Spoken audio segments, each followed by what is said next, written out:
जय श्री कृष्ण नमो नमः। ओम नमो भगवते वासुदेवाय। जय श्री नारायण। आज कृष्ण दर्शन शास्त्र का चैप्टर 14 लेके उपस्थित हुई हूँ, जिसका शीर्षक है कृष्ण और गोपिकाएं। कृष्ण की कहानी गोपियों के बिना तो अधूरी है। गोपी और कृष्ण, इनका संबंध साहित्य में और कृष्ण की बातों में बहुत कहा जाता है। कृष्ण और गोपी का संबंध क्या होता है, इस पर भी जानेंगे। पहले बताते हैं कृष्ण की लीलाएं गोपियों के साथ। तो हुआ यूँ कि कृष्ण एक दिन बोले अपने सखाओं से कि चलो चलो, आज तो गोपियों को सबक सिखाना है। सखा बोले, क्या सबक सिखाएंगे कान्हा, क्या सबक सिखाएंगे? कि अरे सबक ये सिखाना है इन गोपियों को कि ताल तलैया में जावे हैं, नहावे हैं, सारे वस्त्र उतार के किनारे रख देवे हैं और फिर नहा के आवे हैं। और इनको मर्यादा का ख्याल है या नहीं है? हैं इस तरीके से चली जाती हैं ये नहाने पानी में कि जैसे कुछ जल के प्राणी है ही नहीं जल में, या बाहर जब आएंगी तो जैसे कोई देखेगा ही नहीं इनको। ये क्या है? ये मुझे पसंद नहीं है। कान्हा ने कहा, मैं चाहता हूँ कि ये मर्यादापूर्ण ये पानी में प्रवेश करें और मर्यादापूर्ण पानी में से निकलकर बाहर आकर वस्त्र बदलें। तो मुझे इन्हें सबक सिखाना है। तो क्या सबक सिखाओगे कान्हा? सिखाना क्या है? देखो आओ आज। क्योंकि कि कान्हा ने अपनी टोली, अपनी सखाओं की टोली लेकर कान्हा चले। अब कहाँ पहुँचे? यमुना किनारे। यमुना किनारे क्या देखा कि गोपियाँ नहाने को उत्सुक हो रही हैं, पानी में जाने को तैयार हो रही हैं। कान्हा ने उनको उधर ही रोका। सुनो रे गोपियों। हाँ कान्हा, तू यहाँ पे कैसे आ गया? अरे आ क्या गया, तुम सुन लो मेरी बात। हाँ बोल। देखो, तुम पानी में बिल्कुल कपड़े उतार कर नहीं उतरोगी। क्यों कान्हा, क्या हो गया इसमें? क्या हो गया, क्या हो गया है? कोई भी बाहर आता जाता तुम्हें ऐसे स्थिति में देखे तो क्या हो?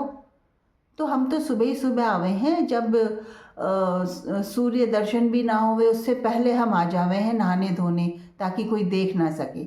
नहीं, मुझे ये पसंद नहीं। तुम कपड़ों सहित पानी में प्रवेश करोगी और पानी में स्नान करोगी। मैं नहीं चाहता कि तुम निर्वस्त्र होकर पानी में स्नान करो। पर क्यों कहना? क्यों का क्या अर्थ है? देखो, पानी में भी खूब सारे जीव होवे हैं। किसी ने कोई काट लिया, कुछ कर लिया, तो तुम कैसी स्थिति में बाहर निकलोगी, या कोई तुम्हें कैसी स्थिति में बाहर निकालेगा? मुझे पसंद नहीं है ये सब, कान्हा ने कहा। तो तू यही चाहवे है कि हम पर कोई जीव आक्रमण करे? मैं चाहूँ या ना चाहूँ, पर तुम अपनी मर्यादा का ख्याल रखो। तुम निर्वस्त्र होकर पानी में ना उतरो। देखो, कोई भी आता जाता प्राणी हो और तुम नहा रही हो तो कैसी दृष्टि पड़ेगी उसकी तुम्हारे ऊपर। मुझे पसंद नहीं है। तो ये थी कृष्ण की गोपियों के साथ। चीर हरण और ये हरण वो हरण बाद में लगाया गया है, बाद में कथाओं में डाला गया है। कथाओं को ज़्यादा इस दृष्टि से पढ़ाने के लिए कि लोग बागों को आनंद आए, पर हमारे कृष्ण अश्लीलता की तरफ नहीं जाते हैं। उन्हें अश्लीलता बिल्कुल पसंद नहीं। तो चीर हरण कुछ नहीं हुआ था, गोपियों को आगाह किया गया था, और इस आगाह मात्र से ही गोपियाँ समझ गई थीं कि किस तरीके से पानी में प्रवेश करना चाहिए स्नान से पहले। पहले के वक्त में ताल तलैयों, नदी नालों में ही स्त्रियां स्नान करने जाया करती थीं। आजकल की जैसे बाथरूम या टॉयलेट्स नहीं होते थे, वॉशरूम्स नहीं होते थे, अब होते हैं। तो उनको एक गोपनीयता मिल जाती है, प्राइवेसी मिल जाती है, और ये समाज की दृष्टि से बहुत ही उत्तम कार्य है। पर ताल तलैयों, झील नालों, नदियों में स्नान करने के लिए स्त्रियां अपनी मर्यादा का ध्यान रखें, ये कृष्ण का कहना है, और यही कृष्ण इस माध्यम से कहना चाहते हैं। चीर हरण कृष्ण क्यों करेंगे? कृष्ण ऐसा है क्या चीर हरण करेगा? कृष्ण तो चीर बढ़ाता है, चीर हरण नहीं करता। ठीक है, तो ये बात है। अब दूसरी बात बताते हैं गोपियों की। हुआ यूँ कि एक दिन गोपियाँ बोली, चलो आज कृष्ण के लिए माखन थोड़ा ऊंचा टांगते हैं छीके पे, नीचे रहता है तो अपने ग्वाल बालों संग आवे है, कुछ मांग के ले जावे है, कुछ चोरी करके ले जावे है। आज छीके में ऊंचा माखन टांगेंगे। छीका होता था कि एक खपरेल की छत पे या एक ऐसा टांगने का कुछ रस्सी बना दी जाती थी जिस पे कुछ स्टैंड टाइप होता था और उस पे मटका रखा जा सकता था, तो थोड़ी ऊंचाई पर टंगा रहता था, छत से लटकता हुआ, उसको छीका कहते थे। तो गोपियों ने कहा कि हम सब गोपियाँ अब अपना माखन छीके पर ही टांगा करेंगी, क्योंकि नीचे जो भी हम माखन अपने रसोई में रखते हैं या जहाँ पर भी छुपा के रखते हैं, आलो दीवालों में या जो भी छोटी लकड़ी की अलमारियाँ हैं उनमें हम रखते हैं, वहाँ से कन्हैया चोरी कर लेता है और अपने ग्वाल बालों को खिलाता है और खुद भी खाता है, कुछ औंधाता है और हमारे सारे मेहनत पर पानी फेर देता है। तो हम अपना माखन बचाने के लिए हंडिया में छीके पे माखन टांगा करेंगे। ठीक है। ग्वाल बालों ने अपने कन्हैया जो उनके सरगना थे, उनके मुखिया थे, उनको खबर दे दी कि भैया गोपियाँ अब नीचे माखन ना रखें, ऊपर टांगा करेंगी। कन्हैया बोले ठीक है, टांगने दो ऊपर। तो कन्हैया तेरे को कुछ ना हुआ, मुझे क्या होता, ऊपर टांग रही हैं तो टांगने दो ना, मैं क्या ऊपर ना पहुंच सकूं, मैं तो ऊपर भी पहुंच जाऊंगा। पर कैसे? कैसे क्या? तुम सब किस लिए हो? हम क्या करेंगे कान्हा? अरे मैं बताऊंगा। और कान्हा ने एक गोपी के घर पे धावा बोल दिया अपनी मंडली के साथ, अपनी ग्वाल बालों की मंडली के साथ। गोपी के घर में धावा बोल दिया।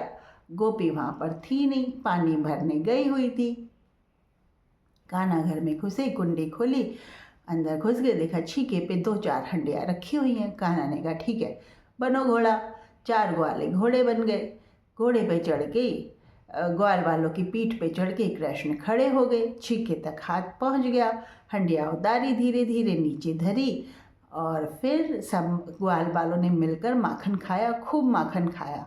कुछ खाया और कुछ हंडिया ऐसे ही छोड़कर आ गई। गोपी जब पानी भर के घर पर आई तो उसने देखा कि ये तो कान्हा छीके पे टंगा माखन भी खा गया है और मेरी हंडिया नीचे कुछ अधूरी छोड़ गया है, कुछ पूरी छोड़ गया है और ये कान्हा ऐसे कर गया। गोपी को बहुत गुस्सा आया, उसे गुस्सा आया कान्हा के ऊपर कि देखो मैंने छीके पे टांगा फिर भी कान्हा लेके खा गया। और उस गुस्से में भरी हुई वो यशोदा माँ के पास शिकायत करने पहुँच गई। अब शिकायत करने पहुँच गई। बहुत से गीत बने हैं गोपियों की शिकायत पे, जो यशोदा मैया से शिकायत करती है। बहुत से गीत बने, बहुत से भजन बने हैं और बहुत अद्भुत भजन हैं वो। अब गोपी पहुँच गई। अब उन्होंने कहा, गोपी ने और गोपियों को भी अपने साथ लिया और कहा कि भैया परेशान तो तुम सब भी हो, तो आ जाओ सारी की सारी मिल के आज यशोदा मैया के पास चलती हैं, कान्हा की शिकायत करती हैं, उन्हें उल्हाना देती हैं और देखो कान्हा क्या करेगा। बस पहुंच गई सारी गोपियां उल्हाना देने, शिकायत करने यशोदा मैया के पास। और मैया से कहा कि मैया तू जाने ना है, तेरे बालक को हमारे घर में चोरी करे है माखन की, खूब चोरी करे है। हम छीके पे टांगने लगी तो हमारे छीके पे टंगा माखन भी नीचे उतार के खाए, औंधाए और ग्वाल बालों को खिलाए। तेरे मैया माखन कम पड़े क्या घर में जो हमारे घर चोरी करने आवे है ये माखन? यूँ कह दिया ग्वालिनों ने, गोपियों ने। बस मैया को ये बात लग गई। कान्हा को पकड़ा और कहा अब तू जाएगा नहीं, अब तू जाएगा नहीं दूसरों के घरों में माखन चुराने। तेरे कभी पड़े है क्या माखन की घर में जो तू दूसरों के जावे है? कन्हैया बोले मैया, मैया क्या तू तू समझे ना है, क्यों जावे दूसरों के घर माखन चुराने? क्या धरा है तेरे को वहाँ पे माखन चुरावे, उनको परेशान करे, ये करे? अरे मैया वो मेरे को ही ध्याए हैं, क्या तेरे को ध्याए हैं? अरे मैया वो जब भी कुछ काम करें ना, जब भी कुछ कार्य करें ना अपने घर के, वो मेरे बारे में ही सोचे हैं, तो क्यों ना जाऊंगा उनके घर? क्या तेरे बारे में सोचें? अरे मेरे रूप का ही वर्णन अंदर ही रहता है उनके चित्त में सदा, मेरा ही ध्यान करती रहे सदा कि कान्हा ऐसा कान्हा वैसा। मेरी बातों के अलावा उनके पास कोई बात ही नहीं है। जब मुझे ध्याएंगी तो मैं जाऊंगा ना उनके घर में, तो माखन चुराने ही जाएगा। तो मैया वो यूं ही तो सोचे कि मैं माखन बना लूँ, यहाँ धर दूँ वहाँ धर दूँ, न कन्हैया आ जाएगा, कन्हैया ले जाएगा। अब जब तुम मुझे ही ध्याओ तो मैं आऊँगा ना क्या? ये बताओ। तो कान्हा का कहना ये है कि जो भी मुझे ध्याता है उधर मैं आता हूँ। मुझे जिस रूप में जो कोई ध्याता है, जिस रूप में जो मुझे याद करता है, मैं उसके पास उसी रूप में पहुँचता हूँ। तो कृष्ण को ध्याओ, कृष्ण को याद करो और कृष्ण को पाओ। कृष्ण को पाना आसान भी है और आसान ही है, मुश्किल नहीं है। क्योंकि कृष्ण को जिस रूप में आप पाना चाहते हो, जिस रूप में आप ध्याना चाहते हो, कृष्ण आपको उसी रूप में मिलता है। अगर आप कृष्ण को गुरु के रूप में पाते हो, गुरु के रूप में ध्याते हो, तो कृष्ण गुरु के रूप में आकर आपको आत्मज्ञान कराता है, आपको आगे बढ़ाता है। अगर कृष्ण को गोपी के रूप में ध्याते हो, गोपी यानी कि जो हर बात में उसका चिंतन करती हो, कोई भी काम धाम करते हुए, ले कृष्ण तो यूँ, देखो कृष्ण ने तो यूँ कर दिया, देखो कृष्ण की कहानी तो ऐसे, देखो कृष्ण की लीला तो ऐसे, जो कृष्ण के विचारों में सदा रहती है, सदा अपने आप को डुबोए रहती है, जो गोपी वो होती है, चाहे वो स्त्री हो चाहे पुरुष, जो कृष्ण की बातों में, कृष्ण की लीलाओं में, कृष्ण की कहानियों में, कृष्ण के उपदेशों में, कृष्ण के ज्ञान में, कृष्ण की कथा में जो हर वक्त लीन रहती है, काम धाम करते हुए भी, कार्य करते हुए भी जो हर वक्त लीन रहती है, उसे हम गोपी की संज्ञा कहते हैं। आजकल के ज़माने में, आजकल जो भी स्त्री पुरुष या जो भी व्यक्ति कृष्ण के ज्ञान में, कृष्ण के ध्यान में अखंड डूबा रहता है, वो गोपी ही होता है कृष्ण की दृष्टि में। और हर उस गोपी को कृष्ण राधे बना देते हैं। हाँ, क्योंकि राधे उस आत्मा का नाम है जो उनसे संपर्क स्थापित करती है और जो उनके प्यार में अखंड गले तक डूबी रहती है। तो कोई भी गोपी हो वो राधे ही है, ये मानो। अब कृष्ण की रासलीला जो गोपी और राधे के साथ हुई थी, उसका वर्णन भी हम कभी बताएंगे, पर आज नहीं।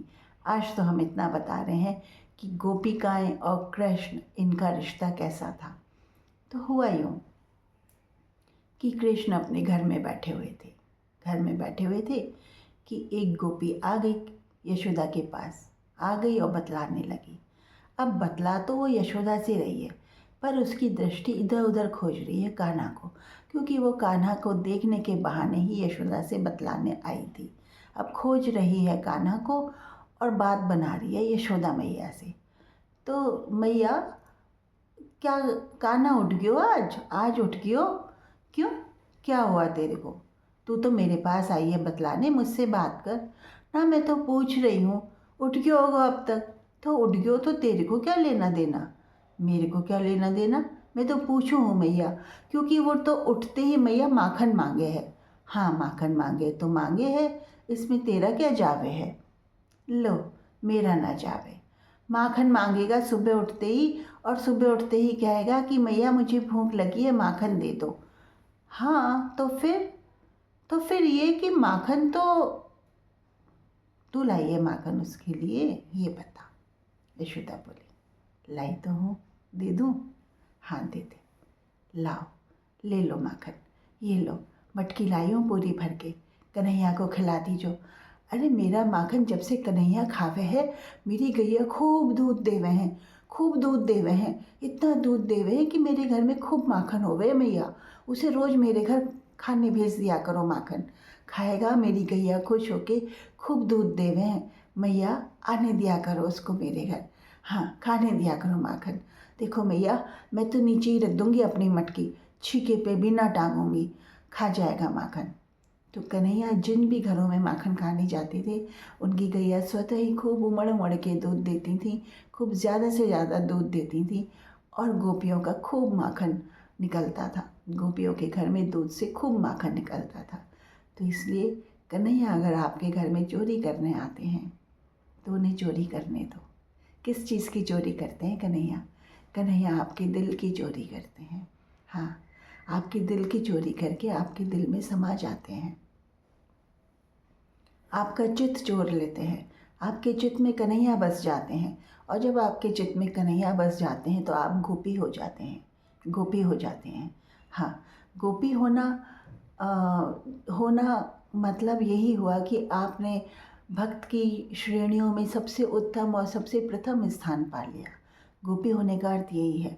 अगर आप गोपी के समान हर वक्त कन्हैया के विचारों में डूबे रहते हैं, कन्हैया की लीलाओं पे मुग्ध होते रहते हैं, कन्हैया के ज्ञान में, कन्हैया की ही बातें, कन्हैया की ही चीज़ों में रमे रहते हैं, तो आप गोपी हो, आप गोपी हो।